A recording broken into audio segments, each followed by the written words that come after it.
จุดนี้เป็นจุดที่ว่ามาแล้วมันเป็นเหวเนาะเขาจำเป็นต้องได้หมายความว่าแต่ก่อนพวกเขาย่างไปสุดพุ่นแล้วมันมี2 หูที่เขาลงสามารถลงได้เขาตัดสินใจหูลงอีกเพราะว่าลงไปปุ๊บมันมีคล้ายๆเป็นห่วยน้อยอยู่ตรงลุมหลังจากเขาลงไปลุมแล้วปุ๊บแล้วเขาก็จะเอากูเบงลอดไปตามห่วยออกไปจนฮอกซอกหาทางออกจนออกไปอีกฝั่งหนึ่งของถ้ำจริงๆแล้วถ้ำดังกล่าวเนาะถ้ำนี่ปัจจุบัน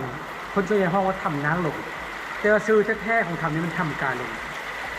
เป็นยังเพราะถ้ำกาลงเพราะว่าเขาจะบอกว่าชาวบ้านคือว่าถ้ำนี้มันถ้ำนี้มีซอกแซกหลายมันมีหูเข้าทั้งเดียวที่เขาเข้ามาแต่ก่อนคันเข้ามาแล้วจริงๆก็มีหูซอดแต่ว่าคันกาเข้ามานี่กาก็คือว่าโบหูทางออกเข้าว่าการลงเดี๋ยวนี้เขาได้ปักป้ายหมายทางออกมันโบหูเลยมันทางออกจริงๆมันจะมีทางเขาปีนแล้วลอดออกหูทางเทิงก็ได้หรือว่าเขาซีเข้าไปทางหูน้ำอยู่ในนี้เข้าไปดำหน้าเข้าไปได้ในจุดกระซ่อนไปที่กัน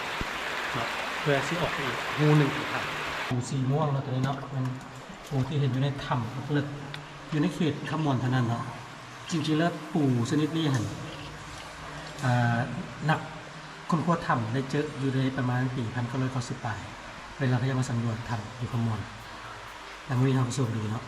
เราก็เห็นอีกแล้วนี่